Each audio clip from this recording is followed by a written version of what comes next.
Hey guys, it's Ken. Welcome to another episode of Get Prepped Podcast, where we talk with nonprofit leaders, business owners, and voice actors that are going to be in the new game, Get Prepped. This next guest we have is the owner of Life Insurance, Living Life Insurance Resources, I should say. He's one of the many businesses that are going to be in the game, Get Prepped, and this is actually a re-recording because the previous episode didn't have audio going through on both sides. That's technology for you. And her name is Andrea Edwards. Thanks for coming on, Andrea.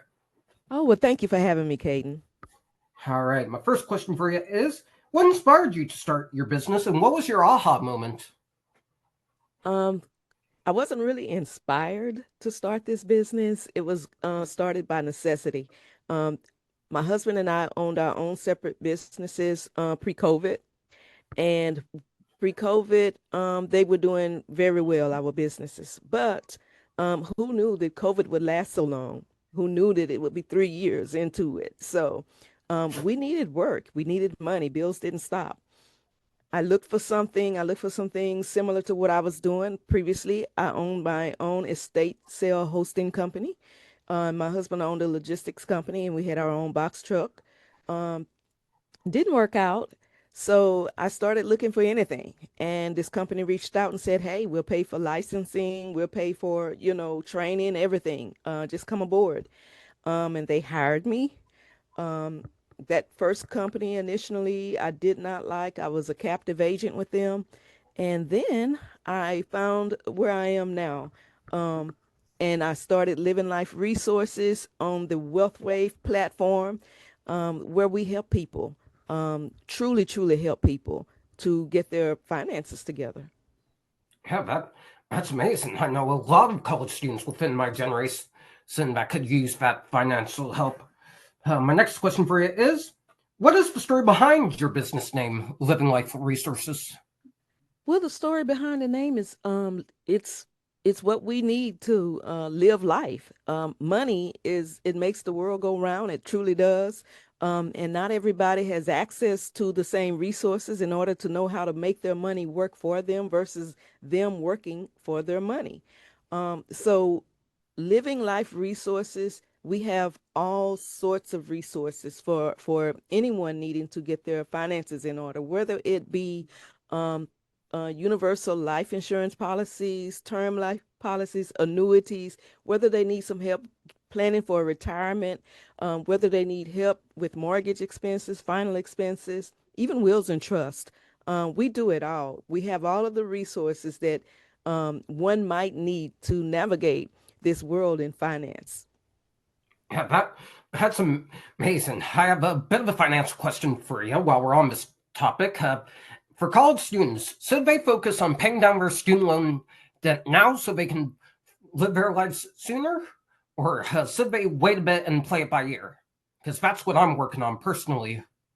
On student loans, is that the question? Y- Should you focus on student loans now? y- yes, ma'am. Paying those down specifically while we're on Oh, the topic of Oh, finances. paying student loans down. That's a good question, Caden. So basically, every situation is different.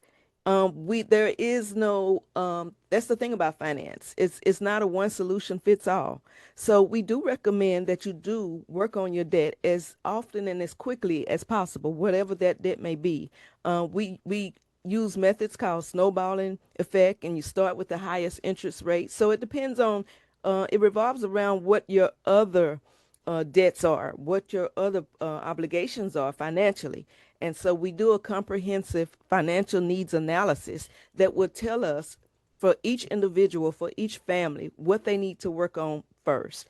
We do use the 7 money milestones, which incorporates taking out your debt. It's number three on our financial needs. We work on our education first, on our protection, and on our debt. So it's again, it's not a one size fits all. We would have to do a complimentary, complimentary free financial needs analysis. Yeah, that's amazing. My next question for it is how do you stay motivated during challenging times? Well, I stay motivated every time someone comes to me and they are really in need of help. I know I was in that place at one point. That's how I got, how the business got started. I was in need. I needed some help with my finances.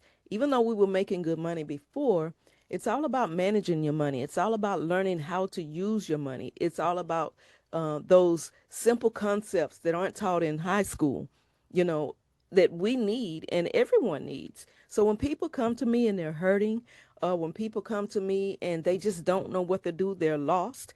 I am motivated because I want to find out um, what we can do for them. I want to help them to navigate, these problems and these issues that they're having. I want to teach them first to navigate these issues themselves, and I just want to empower people. So, I mean, that's a better pay than money for me.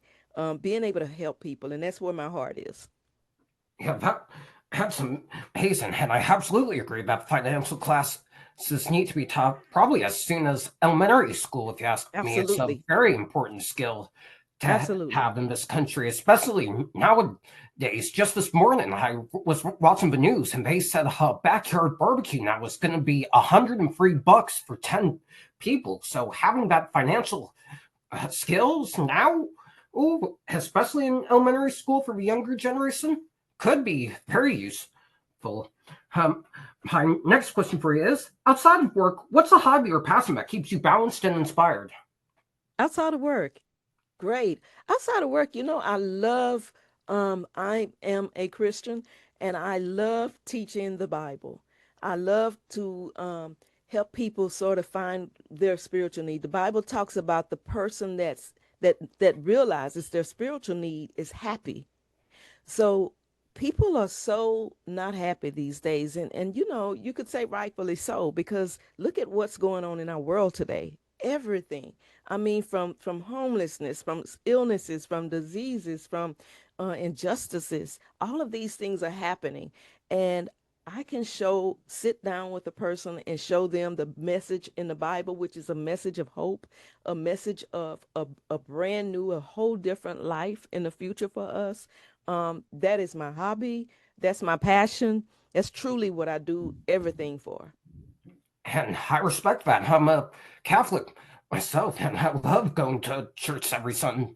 It honestly reminds me that even in the midst of all the crazy, there's still good in the world, a Yes. much greater good than anything people in suits or with private jets can throw at us. My last question for you is: if your business could partner with any celebrity or brand, who would be and why? Yeah, when you asked me this the first go round, I had to think about it. But without a doubt, Keanu Reeves. Keanu Reeves. I think I messed his name up the first time too. Yeah. But I know the person. I know who I'm speaking of, Keanu Reeves. I'm just so inspired by how humble he is, by how giving he is, and by how he has chosen to live such a simple life and to walk among the simple everyday people. He doesn't live as a celebrity. He doesn't live as somebody with, so much wealth, and even though he can and could, he chose to be an everyday person. He chooses to do that. He chooses to be relatable, and that's the type of person, that's the type of celebrity. If I were to be a celebrity, I could see me being the female Keanu Reeves. I'm the same way. I love Keanu. He's been through a lot, so of course he's highly humble. Anyway, that's going to do it for this episode of Get Prep the Podcast. Thank you so much to Andrea for coming to this re-recording and being extremely Thank you. patient with the technical issues. If you guys want to see more inspiring interviews with businesses, nonprofit leaders, and voice actors of Get Prepped, be sure to like, comment, and subscribe to the Get Prepped YouTube. Thank you guys so much for watching, and we'll see you in the next one.